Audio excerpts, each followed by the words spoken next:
계속 한 2년 동안은 부채 계속 늘려주겠다라고 양당이 합의했습니다. 외국인들의 전략은 딱 그겁니다.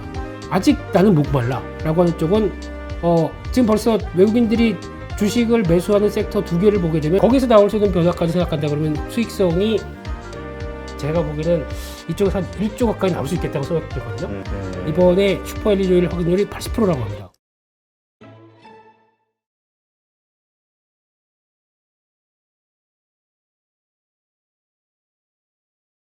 일단 지금 미국 시장을 보면서 가장 먼저 느끼는 거는 드디어 부채 한도 협상이 통과가 됐습니다.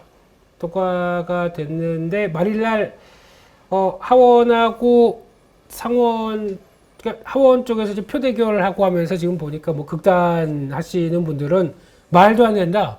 원래 정치란 게 그렇죠. 극단적인 분들은 이거 나라를 팔아먹는 뭐 이렇게 얘기하겠죠. 그래서 아마 큰 무리 없으면 이제 통과되는 걸로 보는데 그 안에 세부 내용을 보면은 그렇습니다. 이제 제일 고무적인 거 하나가 그거 같아요. 앞으로 이제 2024년이죠. 누가 대통령이 되든 간에 계속 한 2년 동안은 부채 계속 늘려주겠다라고 양당이 합의했습니다. 그러니까 이걸 보게 되면 부채 한도 협상 관련돼서 한 앞으로 2년은 네. 이런 노이즈가 조금 줄어들지 않을까라는 쪽이 있다. 그 전에 좀 규모적으로 쓰면 안 될까요? 좀 맨날 재정 쉽게 말씀드리면 재정이 빵꾸가 나니까 그래가지고 국채 발행하기 위해서 계속 이거 하는 거지 않습니까? 그렇죠. 예. 그래서 그렇게 봤었을 때는 약간 불확실성은 조금 좀 줄었다고 보는데 여기서 중요한 게 그거 같습니다. 의외로 공화당이 좀 많이 의식을 하는 것 같아요. 그러니까 민주당이 펼쳐가고 있는 대표적인 이제 신재생 에너지 관련된 네. 그 법안 쪽에서 뭐 IRA 관련된 내용들 쪽에서 좀 손볼 것이다. 처음에는 되게 얼음장을 많이 냈거든요. 네. 이번에 손을 안 댔습니다. 그러면 제가 보기에는 이번에 나왔던 부채 한도 협상 관련된 이제 첫 번째 시장 반응은 뭐 그전에도 올랐는데요. 뭐 그래서 그것 때문에 뭐 폭발적으로 뭐 끝났으니까 불확실성 해소라고 달리기는 잘 모르겠습니다. 그냥 가는 길 그대로 갈 것 같습니다. 그래서 오늘 만약에 그것 때 미국 시장은 제 예상은 위쪽으로 갔다가 약간 음봉 정도 네, 이렇게 나올 가능성이 높고요. 왜냐면 워낙 그 전에 올랐기 때문에 한국 시장 쪽도 거의 비슷하긴 한데 한국 시장에서는 섹터로 보게 되면 봐야 될 게 신재생 에너지 쪽 같습니다. 네. 예, 이게 혹시나 공화당이 생떼를 부려서 그치. 우리가 신재생 에너지 보조금이 삭감되는 거 아니냐. IRA도 그렇고. 그것 때문에 걱정을 많이 했었죠. 그렇게 되면 요 관련돼서 이제 좀 한시름 돌렸다. 그럼 섹터 쪽은 이쪽을 보는 게 맞을 것 같고 그 중에서 개인적으로는 풍력이 맞는 것 같습니다. 태양광은 너무 경쟁이 심합니다. 그러니까 저희가 한화솔루션만 가서 한화큐셀이 얼마 투자해서 앞으로 매출 얼마 되는 이 구조만 생각하는데 그렇게 생각하기에는 미국 업체들은 바보입니까? 같이 다 보조금 받으려고 공격적인 증설을 하기 시작하겠죠. 그래서 그 경쟁 격화를 봤을 때는 하나솔루션은 개인적으로 아닌 것 같고요. 차라리 지금보다 앞으로 더 펼쳐질 걸 생각해서 간다라고 하게 되면 그냥 풍력이 맞을 것 같고 그러면 CS 윈드, 개인적으로 CS 베어링 이 관계로 최근에 조금 밀려 있거든요. 그래서 이런 건 기회로 삼는 게 더 좋지 않나라는 생각 때문에 그런 관점으로 보셨으면 좋겠고 근데 이 과정에서 보니까 미국, 그러니까 지금 주말 사이에 대표님 안 더우셨습니까? 그래서 이게 지금 이렇게 봤었을 때는 지금 날씨가 더 영상 중에서 그게 있습니다. 말레이시아에서 네. 프라이팬에다 계란을 넣고 이렇게 해서 그냥 익혀버립니다. 40도는 기본이래요. 동남아 날씨들도. 이게 엘니뇨 현상이 저는 무지 더웠는데 거기다가 지금 약간 비가 오다 보니까 습한 쪽이 확 올라가는 이런 느낌이거든요. 그래서 아마 이렇게 되면 지금 제가 보통 얘는 엘니뇨라고 얘기를 하지 않습니까? 이게 해수면이 0.5도씩 4달간 뭐 이런 식으로 얘기를 하는데 그거보다 슈퍼 엘니뇨가 있습니다. 슈퍼 엘니뇨가 아마 2도, 그러니까 해수면이 2도씩 움직이는 게 3개월 그러니까 변동이 3개월 동안 되기 시작하게 되면은 이걸 슈퍼 엘니뇨라고 하는데 6월 달에 미국 기상청에서 선언을 합니다. 이거를 엘니뇨냐 슈퍼 엘니뇨냐. 이번에 슈퍼 엘니뇨일 확률이 80%라고 합니다. 아, 그래요? 네. 그러면 여름이 저희가 한 3, 4년 전에 무지 더워가지고 그 최고 기온 찍은 저 열대야 맞아. 열대야가 제일 힘들더라고요. 네, 이번에 이럴 가능성이 높습니다. 그러면 시장에서는 또 옳았구나. 여름 관련주들 또 움직임이 시작하겠죠. 근데 저희는 장마철과 겹칩니다.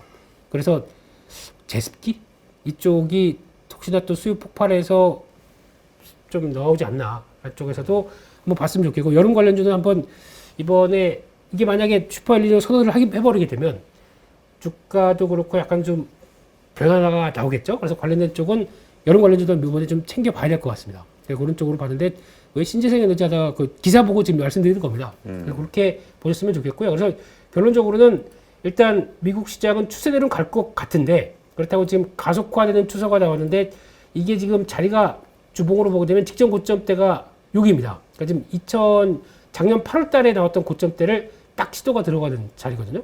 그렇기 때문에 이걸 그냥 많이 고생했어. 만약 지금까지 울분에 찬 매매가 계속 들어올지는 요거에 대한 약간 매물 소화 아니면 좀 약간 견제 이런 거 좀 나올 수가 있기 때문에 13,000대 위에서 약간 머뭇거릴 수는 있겠다. 근데 저거를 뚫게 되면은 또 위로 상당히 올라가지 않겠냐라고 긍정적으로 보시는 우리 이진호 소장님도 계십니다. 게임셋. 안착하면 게임셋. 네.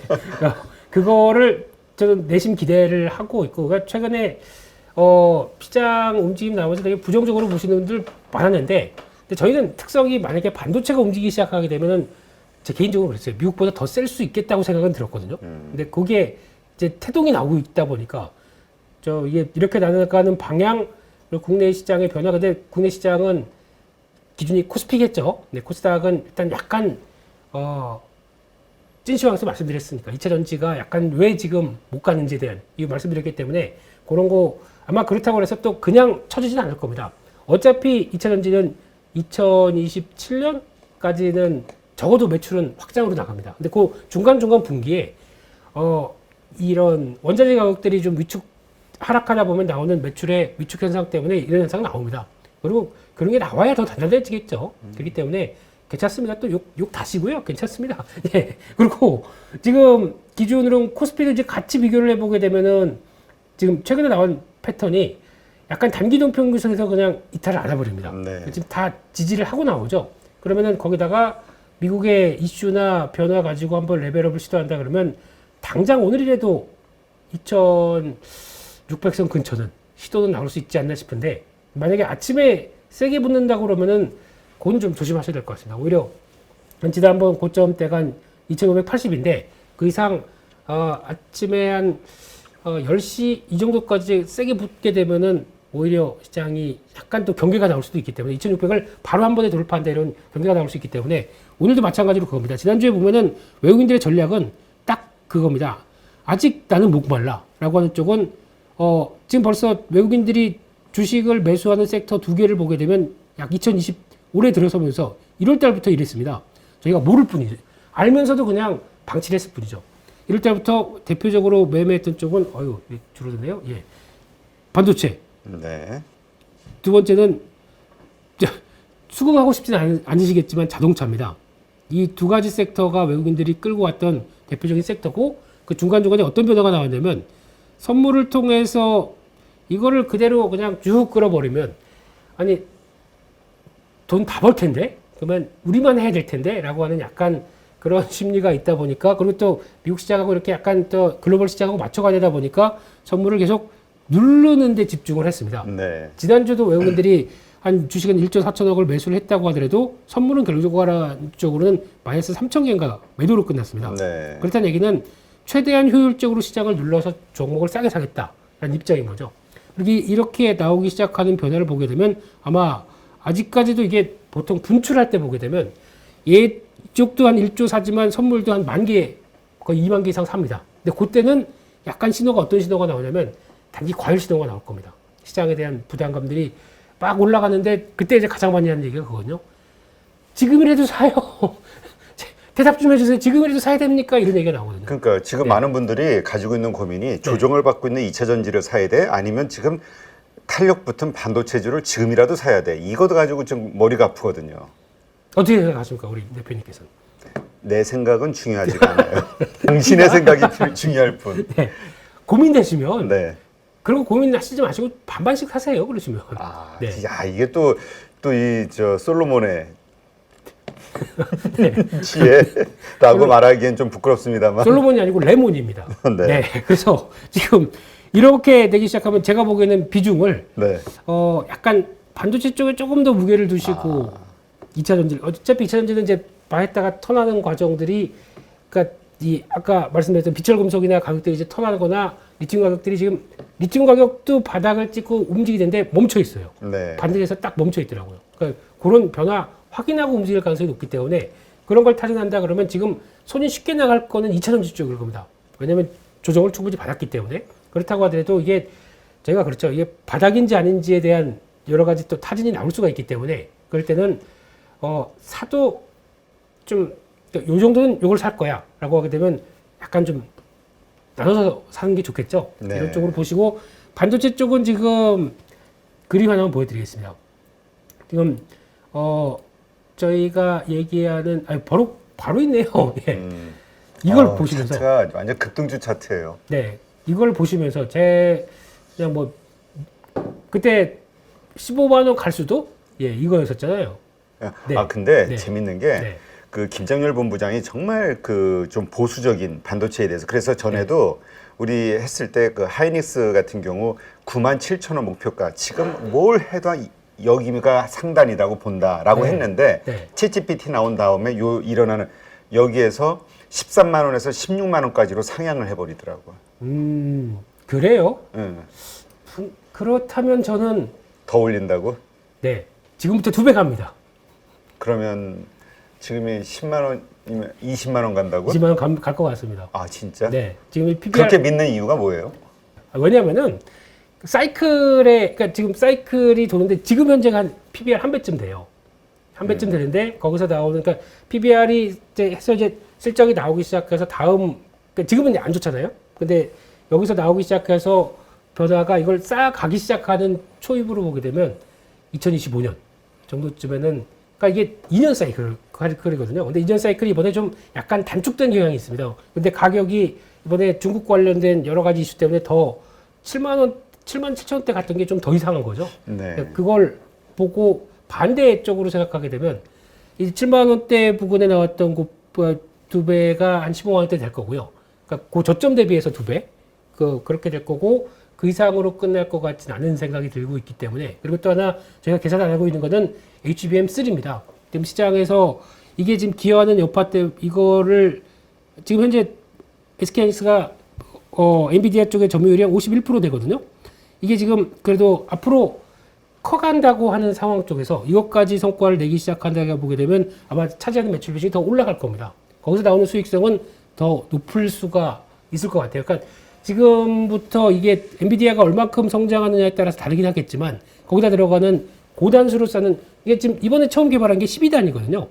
그러면 단순 계산으로 12개가 더 들어가는데 네. 거기서 나올 수 있는 변화까지 생각한다 그러면 수익성이 제가 보기에는 이쪽에서 한 1조 가까이 나올 수 있겠다고 생각 들거든요. 그럼 지금 나왔던 그냥 평상적인 실적의 한 30%를 견인할 텐데 이것까지 가산해 준다라고 하게 되면 충분히 업사이드가 더 열려 있다고 생각됩니다. 그래서 지금 단기적으로는 하이닉스 단기적으로는 제가 좀 팔았습니다. 살짝. 왜냐면 팔고 지금 후회하고 있네요. 이 자리 들어와서. 어차피 인생은 후회하면서 그렇죠. 예. 후회하고 욕먹고 그리고 오래 살고 그러면 됐는데 근데 아마 단기적으로는 위쪽으로 시대한다고 해도 약간 멈칫멈칫할 것 같습니다. 네. 왜냐면 이 기억이 좀 벌어져 있기 때문에 그러니까 요거 소화하고 나서는 레벨을 계속 또 이어가는데 그냥 그렇다고 이제 뭐 또 설레발 치지 말라라고 하실 수도 있겠지만 뭐 꾸준히 레벨업 그러니까 지금의 이 상승세의 끝은 네. 한 20만 원까지도 갈 수 있다. 또 박제를 하셨네요. 네, 박제 못 박아야 돼. 네. 그 정도까지는 생각하고 투자를 하셨으면 좋겠습니다. 그래야 일찍 팔지 말자. 네, 네. 그렇게 그러면 이제 지금부터 나오는 거는 제가 보기에는 이렇게 나오기 시작하면은 삼성전자보다 SK하이닉스 수익률이 더 좋습니다. 그 김장열 본부장도 네. 그 얘기 하시더라고요. 네. 이 HBM 네. 이거와 관련해서 삼성전자 같은 경우는 연구하다가 이건 좀 나중에 올 거야라고 생각해서 인력을 딴 데로 분산 배치를 네. 시켰는데 네. 하이닉스는 그걸 밀어붙여가지고 지금 엔비디아에 들어가는 게 네. 지금 하이닉스 이게 앞으로도 계속 이게 이어질 가능성이 높다. 저도 그렇게 생각합니다. 그런데 변수가 하나 있습니다. 삼성전자는 만약에 이번에 지금 파운드리 있죠. 네. 이쪽에서 성과를 내기 시작하게 되면 의외로 삼성전자가 강할 수 있습니다. 그때는 아니 저게 왜 이렇게 그러면 이제 매출 비중이 완전히 저 반도체적으로 확 쏠리거든요. 근데 그렇게 나올 수 있을 뉴스들이 최근에 좀 보이긴 하더라고요. 근데 모르겠는데 이건 이제 3나노에서 가서 이제 경쟁을 제대로 붙겠죠. 그래서 수율 나오는 거랑 이제 TSMC랑 뭘 봐야 되는데 TSMC는 지금 약간 고민이 있는 게 일단 북미로 가고 또 뭐 여기 일본으로 가고 뭐 이제 투자를 하긴 하겠지만 가장 큰 고민 중에 하나가 그겁니다. 과연 중국이 대만 침공 뭐 이런 걸 했을 때 과연 우리는 어떻게 가야 될 것인가라고 하는 이제 컨틴전시 플랜 이런 쪽이 지금 되게 고민을 많이 하고 있다고 하더라고요. 네. 어차피 본거지는 대만인데, 그러니까 그렇게 되면 이제 공장 가동이나 뭐가 만약에 그런 위협이 들어오게 되면 타격을 받을 수밖에 없겠죠. 그랬었을 때 반사이익이라고 봐야 될 거예요. 그걸 약간 기회 요인이라고 봐야 될 거예요. 그러면 이걸 결국에는 그 다음 누가 삼성전자의 비메모리 쪽이 파운드리 쪽이 받을 것이다. 저는 만약의 경우 그렇게 되면 그렇게 생각합니다. 그러면 아마 워렌 버핏도 살 수 있지 않을까요? 이런 거. TSMC 팔고. 하지만 우리에게는 북쪽 형제들이 있잖아요. 노스 브라더스. 네. 막 위성 쏜다고 그러시더라고요. 이번에는. 저기 네. 뭐죠? 왕자의 게임 네. 거기서 항상 그러잖아요. 북에서 무서운 것이 밀려온다. 보셨군요, 그거. 네. 거기서 나온 게 Winter is coming부터 그렇죠. 시작하지 않습니까? 예. 예. 하여튼 뭐 그렇게 해서 반도체는 그냥 큰 그림입니다, 이게. 그래서 그런 쪽으로 보면 이제 여기서 나오는 이제 여러 가지 파장들이 많죠. 소부장 쪽 뭘 사야 돼, 뭐 그다음에 전공적, 후공적 이런 얘기들 모두 다는 그래도 또 이제 찐시황이나 기회 얘기 될 때마다 일단 네. 말씀을 드리도록 하겠습니다. 알겠습니다. 그렇게 보고 오늘 또 봐야 될 것 중에 하나가 시장에서 지난 마블 테크놀로지가 한 30%, 32% 올라서 끝났습니다. 진짜 폭등했어요. 네. 마블 테크놀로지가 왜 이 회사가 강하냐면 마블 테크놀로지는 반도체 데이터 센터 쪽으로 많이 들어가는 반도체 설계 로직 짜는 회사입니다. 네. 근데 이 회사도 얘기를 한 게 너도 AI냐? AI 쪽이 지금 매출 비중이 3.5%가 안 됩니다. 그런데 내년 10%대 단위 들어가고 그 다음에 22%까지 2025년까지 들어간다고 합니다. 7배가 늘어납니다. 그러니까 환호하죠, 시장이. 잘 보시게 되면 설계 로직 짜는데 이 회사의 강점이 엣지 네트워킹 쪽, 그러니까 맨 끝단에 있는 엣지 컴퓨팅 쪽에 네. 강하게 알려져 있습니다. 이 회사 우리나라에도 있거든요. 차라리 말씀 못 드리겠습니다만. 그러니까 오늘도 반도체 한국의 엣지 컴퓨팅 관련해서 크라우드 컴퓨팅 관련해서 이름이 다 들어가 검색하면 된다. 오픈 엣지 테크놀로지. 이름 다 들어가 있습니다. 예. 그래서 설계 로직하는 쪽도 마블 쪽이 강했기 때문에 오늘 뭐 코아시아부터 뭐 이 관련된 가온칩스 이런 쪽 다 한번 움직일 수 있기 때문에 그쪽 한번 지켜보자. 한쪽도 같이 한번 봐야 될 것 같습니다. 오픈 엣지 상당히 많이 올라서 좀 조정을 받기는 했습니다만 그래도 많이 오른 건데. 최근엔 좀 몰랐죠. 근데 네. 지금 종목들이 다 그렇거든요. 갔다가 네. 조정받고 다시 움직이는데 오픈 엣지의 가장 큰 단점은 상장한 지가 얼마 안 되고 성과를 어떻게 보여주느냐 그거에 대해서 약간 그렇긴 한데 제가 보기에는 성장력은 큰 회사입니다. AI 쪽으로 칩 설계하는 데는 지금 이제 점점 더 IP 싸갖고 있는 회사이기 때문에 뭐 일단 지켜보시죠. 네.